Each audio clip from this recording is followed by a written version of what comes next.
Ukraine says its fighter jets have destroyed a large Russian warship docked in the port of Feodosia in occupied Crimea. Footage from the town shows a huge explosion overnight. Russia confirms the ship was damaged and says one person was killed. Moscow also says air defence systems destroyed the Ukrainian fighter jets that targeted the ship. Several buildings in the area suffered damage believed to have been caused by a blast wave from the explosion.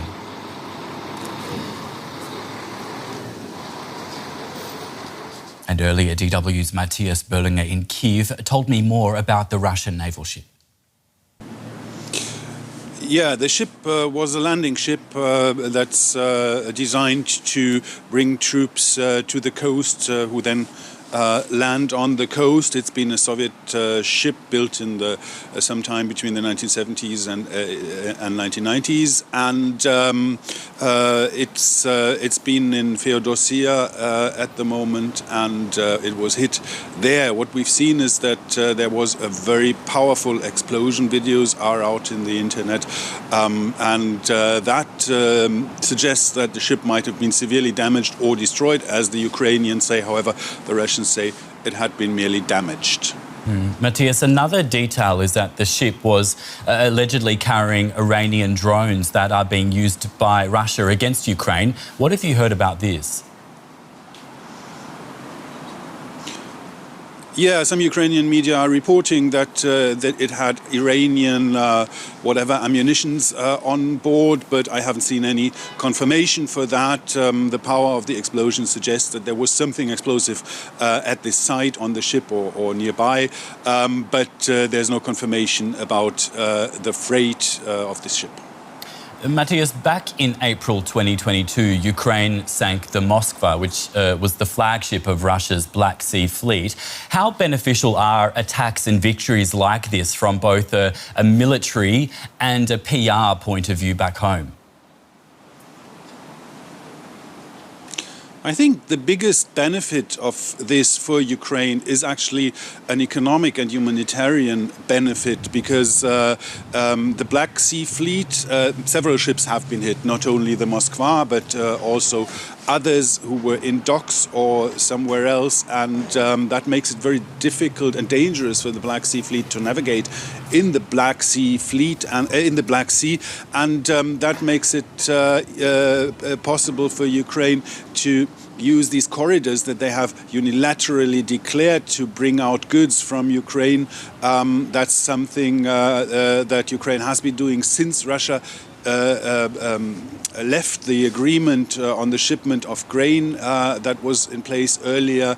And the reason why Russia is not really attacking these ships is partly also because they do not have the control of the Black Sea as they used to. They have brought their ships back to the Russian coast, and there are rumors that they are planning to open another base in Abkhazia. That's the part of Georgia that split off in the 1990s, and that is under Russian that is basically a Russian protectorate.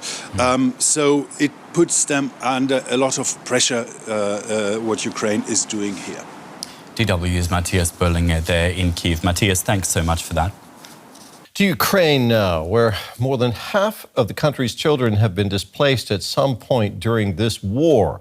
Some have returned to their homes, but many cannot. Fighting and occupation has also forced hundreds of schools to close.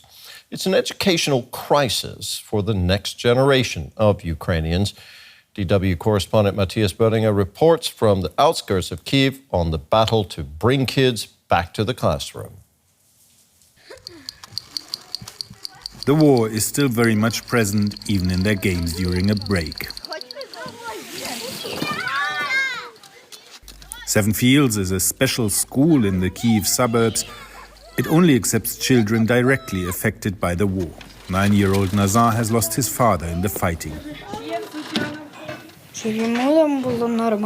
I hope he is fine up there in heaven. I want him to have a good life up there.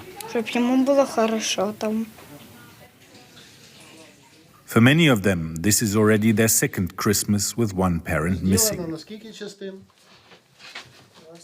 A loss which isn't always made easier by the passage of time. Kyrillo's father was killed on the second day of the war. Приятно понимать то, что тебя поймут. It's good to know that people understand you. Here they do. I went to summer camp with children who had not lost anybody. I told them about my father. Most understood, but there was one boy who told me to just leave it. Я об этом рассказал, все меня поняли, а он сказал: "Да забей." I said, how can one leave something like this? It's not possible. You cannot forget this. Это невозможно забыть. Это невозможно забыть, это не забывается. This used to be a private school. There are no more than 10 to 12 children in each class, and there's lots of stuff to do. When the war started, the surrounding area was temporarily occupied. After the Russians left, the school's founder, Oksana Volzhina, turned it into a summer camp for children affected by the war. And when the school year started, some of the children stayed, so Oksana turned it back into a school with a difference. Вони діти, але вони як дорослі, знаєте. They are children, but they are much more like adults. Their thoughts are not childlike. These are children of the war. Their thoughts are deeper. Their priorities and values in life are deeper than when this was a private school and it was all about fun.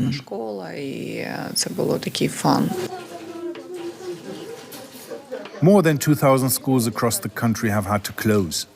For many children, online classes are the only option. Here, the children board at the school during the semester and return to their families on holidays. Each day is full of activities, a welcome distraction from the weight they carry. We mostly talk about positive things. Sometimes at night we might turn to these difficult topics, but mostly we don't.